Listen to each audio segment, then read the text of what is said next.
How you doing, guys? Today I want to answer a question I get emailed and text all the time, which is, should I give an earnest money deposit or an EMD? How you doing? I am Scott Jelinek, the founder of the Master Investor Academy, where we cover the 5 pillars of real estate investing. That's marketing, wholesale, rehab, rentals, and raising private money. And this is just going to be a real short video answering a question for you I get all the time: is should you give an EMD or an earnest money deposit or a down payment, a fee when you meet with a seller?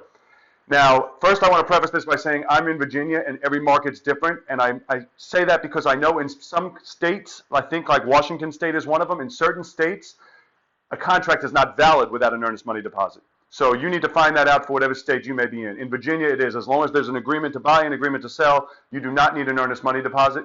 However, in certain states you do. So in those states, disregard what I'm saying. So my answer for that question, if you're not in one of those states, and then I will tell you what to do if you are in one of those states. But if you are not in one of those states, my answer is 100% absolutely not. Do not give an earnest money deposit. You have to remember a couple things. First off, we are dealing with a motivated seller. If they're not motivated, they're not for us anyway. We're here to help people, and we can only help people if, in fact, they're motivated sellers. A motivated seller does not get to call the shots and does not get to require an earnest money deposit. If, in fact, you have a situation where it's a great deal and they do want an earnest money deposit, and this goes for the states where you have to give an earnest money deposit, you have to make sure you give that deposit to the title company or the attorney. You do not ever give it to the seller for a couple of reasons. I'm going to tell you one. This is, again, everything I always teach is stuff I learned the hard way from my experience. So this goes back several years ago. I was doing a deal. This was in Hampton, Virginia. One of my guys who was working for me as a buyer went out on this appointment, and the lady wanted a $2,000 earnest money deposit. It was a very good deal. I agreed. Anyway, she didn't even have a car. My guy had to drive her to the bank to cash my check. She did. She took it. She cashed my check. Everything was great. A couple weeks later, we have closing. She comes in. She goes to the closing. She signs. Everything went fantastic. She apparently went home from that closing, went to her brother, and was bragging to him about how she just sold this house. Well, her brother, that was the first we ever heard of that. She inherited this house. She went down to the courthouse with my guy and swore under oath she was the only heir. So she came and signed off on selling it.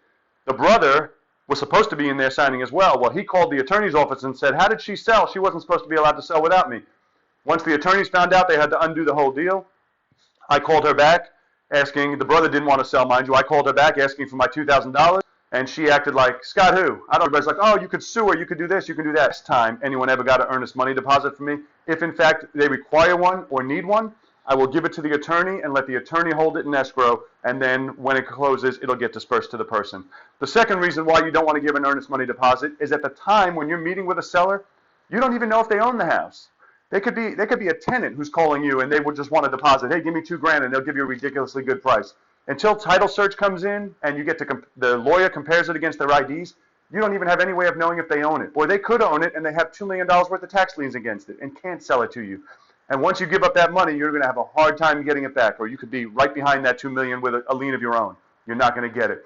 So trust me, from lessons I learned the hard way, do not give an earnest money deposit. If in fact you're in a state or in a situation where it's required, only make it out to the attorney or the title company, never ever to the seller.